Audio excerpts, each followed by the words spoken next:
Hey guys, subscribe for daily content. And if you're shopping for gear, make sure you check out the description for the newest items at some of the very best online retailers. There's also links for some of the items that I personally recommend. Thanks! What's going on YouTube? Metal Complex here, and today I've got another short, little unboxing video to share with you guys. We have a new model from Arcane Design. The last couple that he has done have been absolute bangers. I love them. I can't wait to see. He did show me a picture of this, but I'm kind of blanking on it. I know that it looks super epic, so I'm really excited to get into it. Thank you so much to Arcane Design. I'm going to assume that this releases very, very soon. I never know exactly like when I'm doing the actual recording, but by the time you're seeing it, it will have been scheduled. So check the link in the description to find out where, if there's a pre-order or anything like that. I'll have put the appropriate information right down in the description. Thanks to my patrons for supporting me, and make sure the notifications are turned on for the Metal Complex YouTube channel. So let's get this out, and always a good unboxing. The presentation with the unboxing with these is always really nice.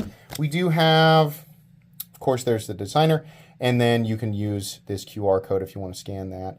Some email information there. So here is the card. The Abyss V2 Magna Cut and Satin DLC. Oh, that's going to look really good, guys, especially on these. I don't think I've ever actually seen a true DLC. Maybe I have. Maybe I haven't seen a true satin DLC on anything from Arcane. Black DLC tie, 9/18/25. Okay, super cool. So, the Abyss V2. Alrighty here. Oh boy. Oh boy, that's going to translate really well. Oh, that's clean. I'm a big fan of that. So, Arcane Design has a very distinct design aesthetic. Once you see it, you never unsee it. Love it or hate it, you'll remember it, right? Very future kind. I think the original description that I gave it was it looks like the buildings in Halo, kind of, right? Or perhaps a knife that Master Chief would carry minus the red. Let's open this up. Oh, yeah. Oh, yeah, that's good. That's good. Very good looking knife for sure. Love the satin DLC. Why is this such a big deal if you're new? If you're new to my channel, if you found me through TikTok or YouTube Shorts, right?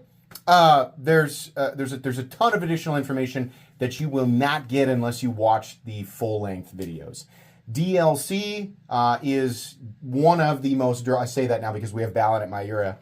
We didn't used to, but DLC is a top-tier coating. Not only does it improve corrosion resistance, but it is incredibly scratch resistant. It's ultra hard, hovering around 80 or even higher HRC, which is ridiculously hard, considering a lot of super steels hover between 60 and 60, well, let's say 60 and 68, right? As far as where super steels tend to land, right? Outside of the crazy stuff like Rex 121. So with the DLC being insanely hard, it makes it incredibly scratch resistant, right? So it makes it to where, if you really want to pick up a super premium blade, but you're worried about getting scratches on your precious knife, when they're not only DLC coating the blade, but also DLC coating the frame, it makes the entire knife substantially more scratch resistant. And that is absolutely the case. My own Excalibur, the one that I carry, is full DLC coated, and I have yet to put a real scratch on it. So I think that's awesome. In the past, these Arcane Design knives were PVD, which is fine, and it provides a reasonable amount of additional durability and a reasonable amount of additional corrosion resistance, but nowhere near what DLC does. DLC also, obviously, if you polish the surface underneath, then you're going to get that, essentially that same look after the DLC is applied. So in this case, we have a satin finish, and that's what you're seeing on the blade, which is awesome. It's so cool.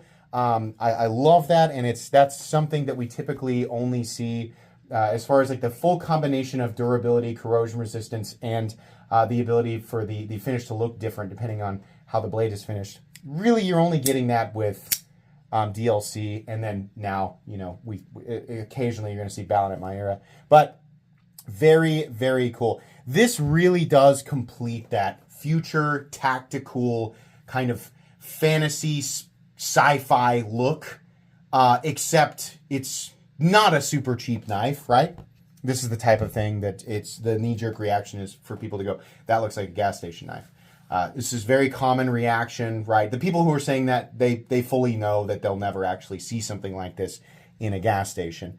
But it has that kind of, you know, that kind of look where your brain kind of goes there, except what we're looking at is extremely high quality with very, very high quality materials.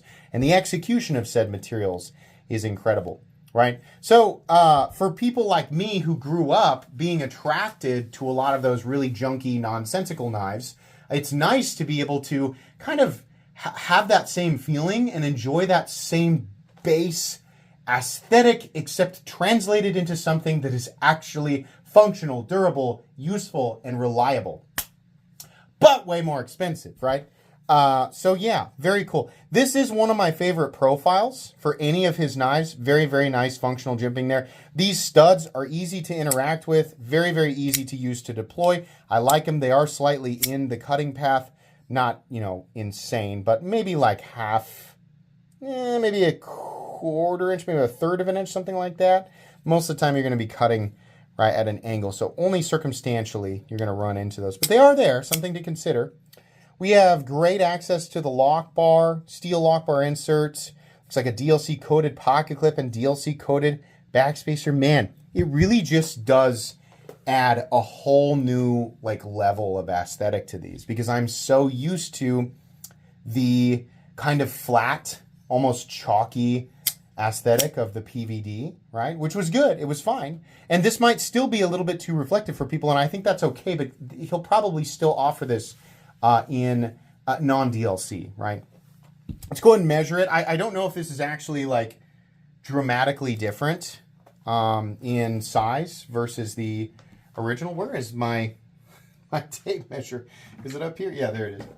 I don't know that it's dramatically different. It might just be an upgrade in, you know, the coating there, but we have almost 8 inches. 7.85, blade length is 3.5, cutting edge is about 3 1/4. I'll let you guys take a look at that plunge grind there. Make up your own conclusions with that one. Very cool, just beautiful looking blade. Now I think he's been using Bestech for his OEM, and this is MagnaCut, and I believe Bestech does try to hit 62 plus, maybe 63. I think 63 is their target, so perhaps it's 62, 64. But I think it's right. If my memory serves me correct, it's 62, 63. It might be 62, 64. Either way, you're in the optimal zone. I think that's fine. This is really cool. Very, very good functional ergonomics. We have a compound ground tanto, so flat out here, hollow in here. Very thin. I mean, actually, I say very thin. Reasonably thin behind the edge. Nice and sharp. Very, very good. Detent, excellent. That is super cool. I love it. I think that this is the aesthetic that these knives should always have had. The DLC is a, you know, like I said, it's a massive functional upgrade. But also, I think the slightly shinier aesthetic just works so much better with Arcane Designs, his design aesthetic. I think it just looks really good. So that's going to be it today, guys. Links in the description for the release or the pre-order or whatever he's doing. I'll have the appropriate links down there, and then you will get a full-length review of this knife down the road, especially after I've had a chance to study it and learn all of the true differences between this one and the V1. Please make sure to follow me on Instagram at metal_complex. If you enjoyed this video, leave a like. If you'd like to check out my other content, I do, of course, have lots of videos of knives that are either expensive or inexpensive that I do or don't like, so check those out. And if you enjoy all my content, go ahead and click on that Metal Complex logo right there and subscribe, because there's definitely more coming. Thanks again for watching, everybody.